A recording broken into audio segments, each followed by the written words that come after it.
বাড়িতে দুদণ্ড পা না টিকিয়ে বেরিয়ে পড়লাম আজকে আবার ঘুরতে। ঘুরে পেছনে দেখি যে ক্যামেরাম্যানকে নেওয়া হয়নি।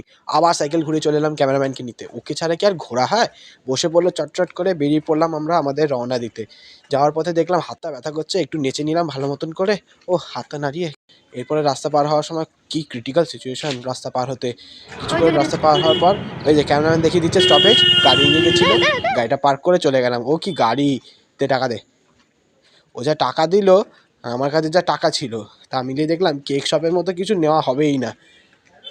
চলে গেলাম কেক শপে, তাও কিছু একটা নিতে, কিচ্ছু পেলাম না। দিল না ভাই, তাড়িয়ে দিল। তোর ভাই যাচ্ছে দেখ, এই যে কোথায় তুই কোথায় গেল, এই তো এই দেখ এই দেখ। ভাইয়ের সাথে দেখা করার পর ঢুকে গেলাম মলে। একটা জামা পছন্দ হয়েছিল, দামটা যেই দেখতে পেলাম ব্যাস গটগট করে এগিয়ে গেলাম।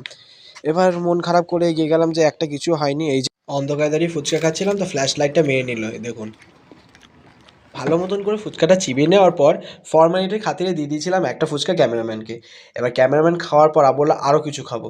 চলে এলাম ঘুগনির দোকানে। এক প্লেট ঘুগনি নিয়েছিলাম, দুজনে মিলে ঘুগনিটা খেলাম। ঘুগনির মধ্যে যে চানাচুরের দানা আর বাদামের দানা ছিল সেটা আমি খেয়ে নিয়েছি, বাদবাকি ঘুগনিটা তাকে দিয়ে দিয়েছিলাম। খাওয়ার পর আর দুজনের মধ্যে কেউ নড়তে পারছিলাম না। ক্যামেরাম্যানকে বাড়িতে ড্রপ করলাম, আমি চলে এলাম আমার বাড়িতে। আবার দেখা হবে নেক্সট ব্লগে।